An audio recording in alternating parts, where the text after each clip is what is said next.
Let's talk about Jeshuas Twin and other spiritual conspiracy theories.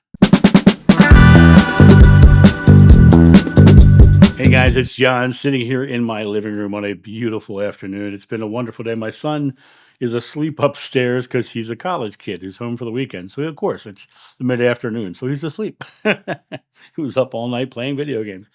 I wanted to hop on and talk about this. I had a person ask me this morning, very, very lovely person, asked me about my opinions on Didymus Thomas and whether he was a twin or not. And I wanted to make sure I come on and talk about Didymus Thomas because a couple of years ago, everyone started saying that Didymus Thomas was Jeshua's twin, and this became this big thing about Jesus had a twin, Jesus had a twin. It was like this big thing. But when you looked at it in truth, in just evidentiary truth, you find very quickly that Didymus Thomas was a disciple of St. Philip. He was in St. Philip's fold, and he eventually became St. Thomas, the Doubting Thomas guy. Now, there is no document anywhere that said that Jeshua had a twin brother. There are documents that say he had brothers, and we know that James was one of them. But Didymus Thomas was a follower of Philip, who became St. Thomas, the Doubting Thomas. He was brought into the fold by Philip. Now, if Jeshua had a twin, don't you think he'd have been brought into the fold by Jeshua? There's no reference anywhere to Jeshua ever having a twin. There's also no reference that Thomas was his brother or his twin. But the word Didymus in Greek means twin. And so is it possible that Thomas had a twin and was a twin? Sure, it's totally possible. There are twins in this world. My nephew and his wife had twins. So twins live and exist in the world. So could Thomas have been a twin? Sure. Would they have said Didymus Thomas? Sure, because he was a twin. They would have just told that story. But this idea that he was Jeshua's twin became a New Age conspiracy theory that people that could then spread all over the internet for more clicks and more money and more ideas, right? One of the things that people don't realize is that Jeshua's life was a simple life. What's so interesting about it is that people creates conspiracy after conspiracy after conspiracy to make their story palpable or to get something out of it. The idea of the royal bloodline. I've told this story before, where these two men in France tried to create one of them to be the bloodline of Jesus, and started creating false documents to prove that he was the bloodline of Jesus, and put him in the churches around Paris. And next thing you know, now there's all this conspiracy theory that the bloodline of Jesus went to France. Well, we know it's a fraud. It's a documented fraud. It's documented by the French police because they caught the guy who was writing the fake documents. So these conspiracy theories grow and grow and grow. I had one woman come on one of the channels the other day and make a statement that this is what actually happened. And so she claimed that the Templar Knights were given the last scion of the bloodline of Jesus, and they spirited that scion away to America, and then left the scion, the bloodline of Jesus, with Native Americans to raise as their own. And supposedly, that when you do blood analysis of the Native Americans, you find the bloodline of Jesus in their blood. And when I responded to this person, I said, show me any evidence of what you've just said that doesn't come from either a channel or a psychic. Give me any evidence of that doesn't come from a channel or a psychic. And she got mad. She got mad at me, right? She said, well, I can get their blood and you can test it if you like. And I said, why would we do that? Because we don't have any evidence of Jeshua's blood or Mary Magdalene's blood. So there's no way to tell that anybody in America is directly connected to Jeshua. Anybody. She came back, she said, what, are you still Catholic? So the second she said that, she fell into slander. She started name calling. She started name calling. And what did Socrates say? Is when the debate is lost, slander becomes a tool of the loser.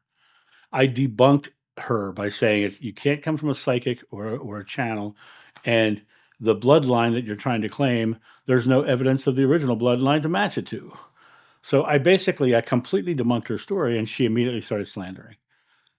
She was creating a spiritual conspiracy theory. I have no idea what her end game of that was, but eventually, what she did say in the thing that she was the psychic who was given this sacred knowledge. So I pretty much think that this was her trying to get her own power and to look important by having this sacred information. But it was just a conspiracy theory. It was just another one of those conspiracy theories. Um, when you look at ancient texts, the hidden knowledge, the sacred teachings, the Bible codes, these are all just sacred. These are all just spiritual conspiracy theories. No evidence for any of them anywhere, and all of them are being promoted for more money and revenue and for speaking gigs and all these things. In my first regression, I said, it's so simple we have a hard time comprehending it. And Occam's razor says, given all, the simplest solution is always the right one. So when you come back to the idea of that, if simplicity, he was a man in Judea who had a wife in Judea. They loved each other. He founded this divinity. He spoke his truth openly. He was crucified for it. And this idea that he was in France and England and Ireland, North America, Joseph Smith of the Mormons says he was in North America. These are all spiritual conspiracy theories to promote an ideology, to create a religion, and in reality, it's all far simpler, in my opinion, in my personal opinion. And I mean, you can believe what you want, but the one thing that sparked these two conversations, well, the Didymus Thomas, that woman was very polite and she was very nice, and she said, "What do you think? What do you think about this?" I love when someone starts a conversation like that because she's not saying this is an absolute fact. The woman with the Native American story, her comments were, "This is the truth. This is the fact, and you need to just take this. I know it to be true, and you're wrong for not thinking like I do," basically. And when that happens, I know that it's more about their own self importance than the actual story, the actual truth. And I've witnessed in my life, I've known many very gifted readers. I've also watched when very many gifted readers get lost in their own press. One of them was very close to, and at a time was probably my best friend. And we don't even speak now because she's so lost in her own self importance that she's not even a clear reader anymore because now everything's about connecting people to certain things that make her feel powerful or important.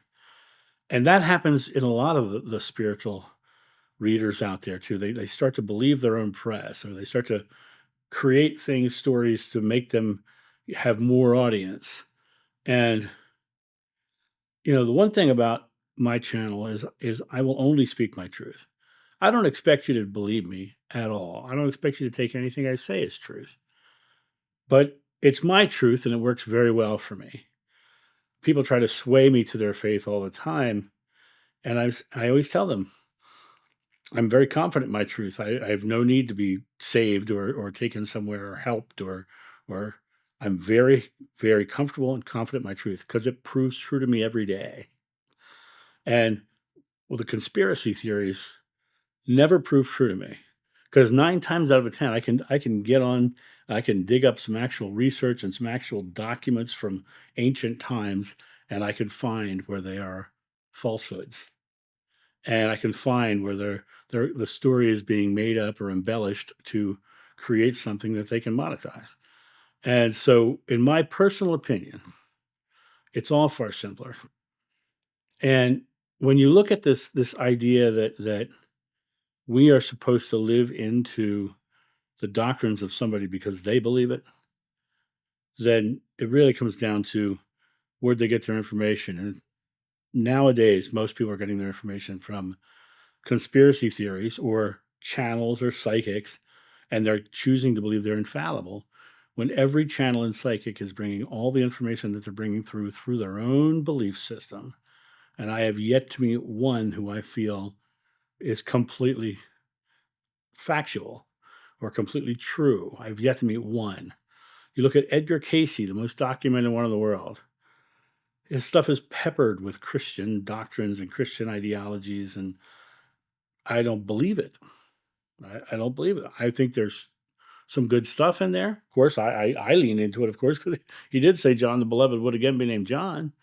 But in my mind, all the information that comes through should be looked at through the veil of simplicity. Does this ring true to me? Does it feel right? Rather than just listening and saying, okay, I've been told that that's what this is, so that's what I'm going to believe. Take a second to get out of your head and into your feelings. Does that feel right? You're going to find that most of it doesn't feel right because it's not simple enough. It's not easy enough. It's not natural, right? These conspiracy theories, it drives me crazy when I see them because it's like, I know that, and let's be honest, a year from now, I'm going to be helping someone undo what they've done because I'm going to be sitting here saying, does this make sense to you? How's that feel to you? And they're going to say, it doesn't feel right to me. Well, there you go. If it doesn't feel right to you, don't follow it. Right. And people will lose. It's like right now, the whole idea of even ancient Christianity, the Bible itself, the text that the Bible comes from, because the Bible wasn't written until 400 years later, that the text they came from 70 to 200 years after, and they were written in Greek, not Hebrew. That sounds a little dubious to me, right? So you can't trust any of it because it's all hearsay. It's all hearsay. But when you look at it from the perspective of they're just selling conspiracies and they're trying to make these stories bigger than they are, then you have to look at that at motive. What's the motive? Why would they say that? And this woman with the Native American story, she was just saying that to make herself an important figure in her psychic abilities. And I feel sorry for her because she's lost in an imbalanced ego. And that's my opinion, and it sounds very judgmental, and I'm sure but I look at it from the perspective of she's the only one saying it, and she's creating a story, and the plausibility of that story is almost nil, almost nil. And so I don't know. That's my belief on it. She can believe whatever she wants. She's allowed to. She can believe whatever she wants. But the second she started calling names and slandering, had nothing to do with the belief. That had everything to do with the fact that I punched holes in the belief. I showed her where the beliefs were not accurate, and that her methods of delivering that information weren't accurate either. So that's my thought on this. You guys have a great day, and I'll talk to you soon. See you. Bye.